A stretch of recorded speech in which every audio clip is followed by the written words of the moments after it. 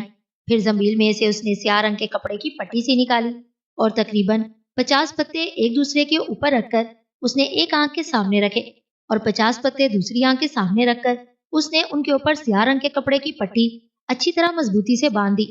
اب اس کی آنکھوں کے سامنے 50 پتوں کا ڈھیر جمع ہوا تھا، اور ان کے اوپر سیاہ رنگ کے کپڑے کی پٹی تھی۔ اس طرح اس کی آنکھوں کے آگے گہرا اندھیرا سا چھایا رہا، لیکن پھر آہستہ آہستہ یہ اندھیرا چھٹنے لگا اور اسے کچھ نظر آنے لگا۔ اب اس کے قدم تیزی سے آگے بڑھ رہے تھے، روشنی تیز ہوتی گئی، لیکن 50 موٹے پتوں اور سیاہ کپڑے کی وجہ سے اس کی آنکھوں میں چبھن نہیں ہو رہی تھی۔ یوں لگ رہا تھا کہ جیسے اس نے دھوپ کی اینک لگا رکھی ہو۔ تھوڑی دیر بعد جنگل ختم ہو گیا اور وہ ایک کھلی جگہ پہنچ گیا۔ اب روشنی یکلک تیز ہو گئی، لیکن اس کی ترکیب کامیاب رہی تھی، اسے کوئی تکلیف نہیں ہو رہی تھی، اور وہ سب کچھ یوں آسانی سے دیکھ رہا تھا جیسے اس نے آنکھوں پر کچھ نہ باندھ رکھا ہو۔ واقعی امرو یار نے انتہائی عقل مندی سے کام لیا تھا۔ اب امرو یار کو رنگ برنگے شیشوں کی بنی ہوئی عمارتیں صاف نظر آ رہی تھی، اور پھر اسے رنگ برنگے شیشوں سے بنے ہوئے انسان نظر آنے لگ گئے، اور وہ حیرت سے انہیں دیکھ رہا تھا۔ ان کے جسموں میں اسے ایسی چمک نظر آ رہی تھی جیسے ان کے جسموں کے اندر ہزاروں مشعلیں جل رہی ہوں، وہ بڑے خوبصورت لگ رہے تھے۔ اسی لمحے اسے چیختی ہوئی آوازیں سنائی دی، وہ شیشے کے انسان اس کی طرف بھاگنے لگے، اور پھر دیکھتے ہی دیکھتے ہزاروں شیشے کے انسان اس کے گرد اکٹھے ہو گئے۔ وہ سب حیرت سے اسے دیکھ رہے تھے۔ کون ہو تم اور کہاں سے آئے ہو؟ تمہارے شیشے کہاں ہیں اور تمہاری آنکھیں کیوں نہیں ہیں؟ اسے ان شیشے کے انسانوں کی آوازیں سنائی دینے لگیں۔ میرا نام امرو یار ہے، میں دنیا سے آیا ہوں، مجھے تم اپنی شہزادی کے پاس لے چلو، میں اس کے لیے تحفہ لے کر آیا ہوں۔ امرو یار نے ان سے مخاطب ہو کر کہا، شہزادی؟ ارے یہ شہزادی کا نام لے رہا ہے، چلو اسے لے چلو۔ شہزادی اس عجیب و غریب چیز کو دیکھ کر یقیناً خوش ہوگی، سب نے کہا، اور پھر وہ اسے اپنے گھیرے میں لیے ہوئے آگے بڑھنے لگے۔ امرو یار حیرت سے وادی اور عمارتوں کو دیکھتا ہوا آگے بڑھتا گیا، اور پھر اسے دور سے ایک اونچے پہاڑ کی چوٹی پر بنا ہوا گنبد اور اس کی سلاخ کے اوپر بنا ہوا پیالہ نظر آنے لگا، اور امرو یار کا دل خوشی سے اچھلنے لگا۔ لیکن پہلا مسئلہ تو پھول حاصل کرنے کا تھا، اور پھر اسے دور ایک عالیشان عمارت نظر آنے لگی۔ وہ انتہائی خوبصورت عمارت تھی، رنگ برنگے شیشوں سے بنی ہوئی عمارت، اور امرو یار سمجھ گیا کہ یہی اس مخلوق شہزادی کا محل ہوگا، اور واقعی تھا ہی ایسا۔ تھوڑی دیر بعد وہ اس محل میں داخل ہوا اور پھر اسے شہزادی کے سامنے پہنچا دیا گیا۔ یہ شہزادی ان سب سے خوبصورت تھی۔ اس کے جسم میں چمک اتنی زیادہ تھی کہ آنکھوں کے سامنے اتنے پتوں کے باوجود اس پر نظر ٹھہرنا مشکل ہو رہی تھی۔ وہ شیشے کے بنے ہوئے ایک تخت پر بیٹھی ہوئی تھی۔ یہ کون ہے اور کہاں سے آیا ہے؟ یہ کیسی عجیب مخلوق ہے، کالی کالی سی، اور اس کی آنکھیں بھی نہیں ہیں بلکہ آنکھوں کی جگہ ابھار ہے، اور اس نے یہ کیا پہن رکھا ہے؟ شہزادی نے اسے حیرت سے دیکھتے ہوئے کہا۔ امرو یار نے بڑے ادب سے جھک کر شہزادی کو سلام کیا اور کہا، شہزادی صاحبہ، میں دنیا کا باشندہ ہوں، میرا نام امرو ہے، میں ایک طویل طلسماتی سفر طے کر کے یہاں پہنچا ہوں تاکہ آپ کو ایک تحفہ دے سکوں۔ امرو یار نے بڑے مؤدبانہ لہجے میں کہا، تحفہ؟ وہ کیا ہوتا ہے؟ اور یہ دنیا کیا ہوتی ہے؟ کیا وہاں سب تم جیسی بدصورت اور کالے رنگ کی مخلوق بستی ہے؟ شہزادی نے حیرت بھرے لہجے میں کہا۔ امرو یار کو شہزادی کی بات پر غصہ تو بے حد آیا کہ شہزادی اسے بدصورت کہہ رہی ہے، لیکن ظاہر ہے وہ اپنے غصے کا اظہار نہیں کر سکتا تھا، کیونکہ اسے سانپ پرندے نے بتا دیا تھا کہ شہزادی بہت غصے والی ہے۔ شہزادی حضور، میں آپ کو ایک ایسا تحفہ دوں گا جس سے آپ خوش ہو جائیں گی۔ تحفہ ایک ایسی چیز کو کہتے ہیں جو اتنی قیمتی ہوتی ہے کہ اس سے زیادہ قیمتی اور کوئی چیز نہیں ہوتی۔ امرو یار نے کہا۔ اچھا دو، کیا چیز دیتے ہو؟ شہزادی نے سر ہلاتے ہوئے کہا، اور امرو یار نے اپنی زنبیل میں ہاتھ ڈالا اور اس میں سے ایک چھوٹی سی ڈبیا نکال لی۔ اس ڈبیا میں ایک انگوٹھی تھی جس میں 7 رنگوں کا انتہائی خوبصورت ہیرا لگا ہوا تھا۔ اس نے سوچا کہ مخلوق شہزادی چاہے شیشے کی بنی ہوئی ہو، بہرحال ہے تو ایک عورت، اور اسے معلوم تھا کہ عورت کو بہرحال زیور بہت پسند ہوتے ہیں۔ اس نے ڈبیا کھولی اور اس میں سے انگوٹھی نکال کر مخلوق شہزادی کی طرف بڑھا دی، کیونکہ اس نے دیکھا تھا کہ مخلوق شہزادی نے انگلیوں میں مختلف رنگ کے پتھروں کے زیور پہنے رکھے تھے۔ ارے واہ، یہ تو واقعی بے حد خوبصورت چیز ہے۔ یہ کیا چیز ہے؟ شہزادی نے بڑے اشتیاق امیز انداز میں ہاتھ بڑھا کر انگوٹھی امرو یار کے ہاتھوں سے لیتے ہوئے کہا۔ اسے انگوٹھی کہتے ہیں شہزادی صاحبہ، آپ اسے اپنی انگلی میں پہن لیں، اس سے آپ سب سے زیادہ خوبصورت ہو جائیں گی، امرو یار نے کہا۔ اور پھر شہزادی نے جلدی سے انگوٹھی اپنی انگلی میں پہن لی۔ انگوٹھی واقعی اس قدر خوبصورت تھی کہ شہزادی خوشی سے اچھل پڑی۔ واہ کالی مخلوق، واہ، تم نے مجھے خوش کر دیا، یہ تو واقعی عجیب و غریب تحفہ ہے، شہزادی نے خوشی سے چیختے ہوئے کہا۔ باقی مخلوق بھی حیرت سے اس انگوٹھی کو دیکھ رہی تھی۔ ان سب کے لیے یہ نئی اور حیرت انگیز چیز تھی۔ تم آج سے شاہی مہمان ہو کالی مخلوق، تم نے ہمیں خوش کیا ہے، ہم تمہیں خوش کریں گے۔ حالانکہ تم انتہائی بدصورت ہو، لیکن تمہارا دیا ہوا تحفہ ہمیں بے حد پسند آیا ہے، شہزادی نے خوشی سے اچھلتے ہوئے کہا۔ شہزادی حضور، جب کسی کا تحفہ قبول کیا جاتا ہے تو پھر اس کے جواب میں اس کی پسند کا تحفہ دیا جاتا ہے، امرو یار نے اپنے مطلب پر آتے ہوئے کہا۔ اچھا ہاں، ہم تمہیں ضرور تحفہ دیں گے اور تمہاری پسند کا ہی دیں گے۔ بولو، تمہیں کون سا تحفہ چاہیے؟ شہزادی نے خوشی سے انگلی میں پہنی ہوئی انگوٹھی کو دیکھتے ہوئے کہا۔ شہزادی حضور، پہلے وعدہ کریں کہ جو تحفہ میں مانگوں گا وہی مجھے ملے گا، امرو یار نے اسے پابند کرتے ہوئے کہا۔ اور شہزادی نے اپنے شیشے دیوتا کی قسم کھا کر وعدہ کر لیا۔ تو امرو یار نے اسے طلسماتی پھول کا تحفہ مانگ لیا۔ یہ تو معمولی سی بات ہے، ہم نے سوچا کہ نہ جانے تم کیا مانگ لو گے، بہرحال تمہیں وہ طلسماتی پھول تحفے میں دیا جائے گا، شہزادی نے کہا۔ اور پھر اس نے حکم دیا کہ اس کے خاص باغ سے طلسماتی پھول توڑ کر لایا جائے۔ چند لمحوں بعد ہی طلسماتی پھول لایا گیا۔ یہ پھول بے حد خوبصورت تھا۔ امرو یار نے شکریہ ادا کر کے وہ پھول لیا اور انگوٹھی والی ڈبیا میں رکھ کر ڈبیا واپس زنبیل میں ڈال لی۔ اب میں اس وادی کی سیر کرنا چاہتا ہوں، امرو یار نے خواہش ظاہر کی، اور شہزادی نے اسے اجازت دے دی اور حکم دے دیا کہ کالی مخلوق جہاں چاہے جا سکتی ہے، اسے کوئی نہیں روکے گا۔ اور امرو یار شہزادی کو سلام کر کے باہر آ گیا۔ شیشے کی مخلوق اس کے ساتھ تھی۔ امرو یار محل سے نکل کر سیدھا اس پہاڑ کی طرف بڑھنے لگا جہاں زرد ہیرا موجود تھا۔ اب وہ جلد از جلد اس ہیرے کو حاصل کر کے یہاں سے واپس جانا چاہتا تھا۔ پہاڑ کے قریب پہنچ کر وہ اس پر چڑھنے لگا، لیکن مخلوق وہیں رک گئی۔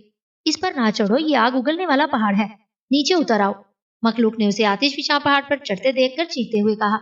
لیکن بھلا امرو یار ان کی بات کہاں سننا تھا، وہ اوپر چڑھتا چلا گیا۔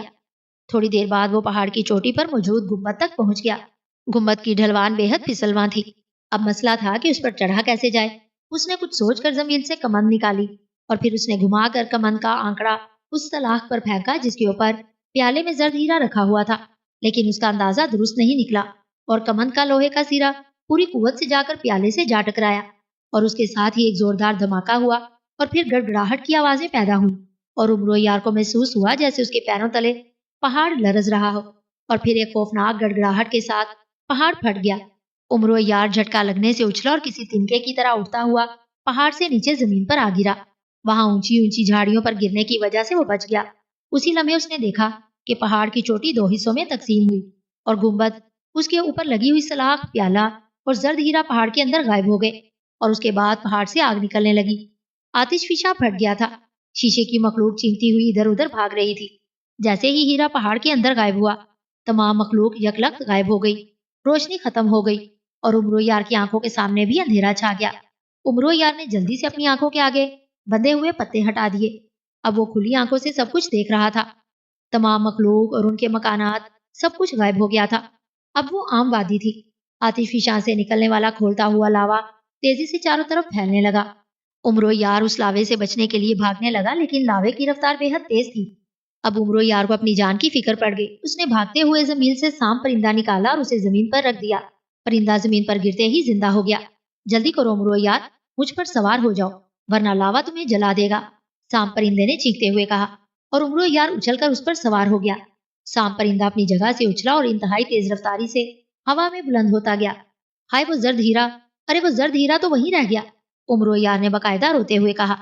اب زرد ہیرے کو بھول جاؤ عمرو یار، اب وہ قیامت تک کسی کو نہیں مل سکتا۔ اگر تمہاری کمند اس پیالے سے نہ ٹکراتی تو تم یقیناً وہ ہیرا حاصل کر لیتے۔ یہ بھی ایک شرط تھی کہ اس پیالے سے لوہا نہ ٹکرائے، ورنہ آتش فشاں پھٹ پڑتا تھا، اور وہی ہوا۔ بہرحال تمہاری جان بچ گئی، یہ شکر کرو، پرندے نے تیز رفتاری سے اڑتے ہوئے کہا۔ ارے مجھے کیا فائدہ ہوا اس سارے سفر کا، اتنے خطرے تباہ کرنے کا، مجھے تو کوئی چیز حاصل نہ ہوئی، عمرو یار نے روتے ہوئے کہا۔ تم فکر نہ کرو، رحمت بابا تمہیں ضرور انعام دیں گے، پرندے نے اسے تسلی دیتے ہوئے جواب دیا۔ رحمت بابا، وہ مجھے کیا انعام دے گا؟ میں اس کا پھول ہی پھینک دوں گا۔ اگر مجھے ہیرا نہیں مل سکا تو رحمت بابا کو بھی یہ پھول کیوں ملے؟ عمرو یار نے انتہائی جھنجھلائے ہوئے لہجے میں کہا اور زمبیل میں ہاتھ ڈالا تاکہ پھول والی ڈبیا باہر نکالے۔ ارے یہ غضب نہ کرنا، جب تک تمہارے پاس پھول ہے میں زندہ ہوں۔ اگر تم نے یہ پھول پھینک دیا تو میں بے جان ہو جاؤں گا اور تم اتنی بلندی سے گر کر مر جاؤ گے، اور اگر مرو گے نہیں تب بھی کبھی واپس اپنی دنیا میں نہیں پہنچ سکو گے، سانپ پرندے نے کہا، اور عمرو یار نے جلدی سے ڈبیا واپس زمبیل میں رکھ دی۔ زرد ہیرا تو نہیں ملا تھا، لیکن عمرو یار اب مرنا بھی نہیں چاہتا تھا۔ وہ خاموش ہو گیا۔ اس کی شکل ایسی بن گئی جیسے وہ ابھی ابھی اپنے کسی عزیز کو دفن کر کے واپس آ رہا ہو۔ اس کا دل بھی رو رہا تھا، لیکن وہ مجبور تھا، بہرحال زندہ تو اس نے رہنا تھا۔ اور پھر ایک روز سانپ پرندہ اسے لیے ہوئے رحمت بابا کے مکان پر اتر گیا۔ اس مکان میں پوری بستی کے لوگ اکٹھے تھے۔ عمرو یار بجھے ہوئے دل سے نیچے اتر آیا۔ عمرو یار، لے آئے ہو طلسماتی پھول؟ رحمت بابا نے پوچھا۔ ہاں رحمت بابا، یہ لو اپنا پھول، مجھے ہیرا تو نہیں ملا لیکن تمہیں تو پھول مل جائے گا۔ عمرو یار نے ڈبیا سے پھول نکال کر رحمت بابا کے ہاتھوں میں دیتے ہوئے کہا۔ رحمت بابا نے پھول ہاتھ میں لیتے ہی خوشی سے چیخ ماری اور پھر جلدی سے پھول اپنی دونوں آنکھوں سے لگایا۔ ایک آنکھ سے لگتے ہی پھول آدھا مرجھا گیا اور دوسری آنکھ پر لگتے ہی وہ پورا مرجھا گیا، لیکن رحمت بابا کی آنکھوں میں روشنی آ گئی، اسے نظر آنے لگ گیا۔ ساری بستی خوشی سے ناچ اٹھی، لیکن عمرو یار خاموش کھڑا تھا، اسے بالکل خوشی نہیں ہو رہی تھی۔ اور رحمت بابا نے جب تفصیل سنی کہ کس طرح ہیرا پہاڑ کے اندر غائب ہو گیا تو وہ ہنس پڑا۔ قدرت کا کام ہی ایسا ہے، وہ ایسی چیز کسی انسان کے ہاتھ میں نہیں دے سکتا، مجھے پہلے پتا تھا۔ بہرحال عمرو یار، تم نے انتہائی عقل مندی اور بہادری کا ثبوت دیا ہے، تمہیں انعام ضرور ملے گا، میرے ساتھ آؤ، رحمت بابا نے کہا، اور وہ عمرو یار کو بازو سے پکڑ کر اپنے مکان کے ایک کمرے میں لے گیا۔ کمرے میں داخل ہوتے ہی عمرو یار کی آنکھیں حیرت سے پھٹ گئیں، کیونکہ پورا کمرہ ہیرے جواہرات اور اشرفیوں سے بھرا ہوا تھا۔ ارے اتنی دولت، عمرو یار نے حیرت بھرے لہجے میں کہا۔ یہ سب تمہارا انعام ہے، رحمت بابا نے مسکراتے ہوئے کہا، اور عمرو یار خوشی سے ناچنے لگا۔ اس کے تو تصور میں بھی نہیں تھا کہ اسے اتنی دولت مل سکتی ہے، اور پھر اس نے جلدی جلدی ساری دولت اپنی زمین میں ڈالنا شروع کر دی۔ اب وہ بھی خوش تھا، بے حد خوش، بے انتہا خوش۔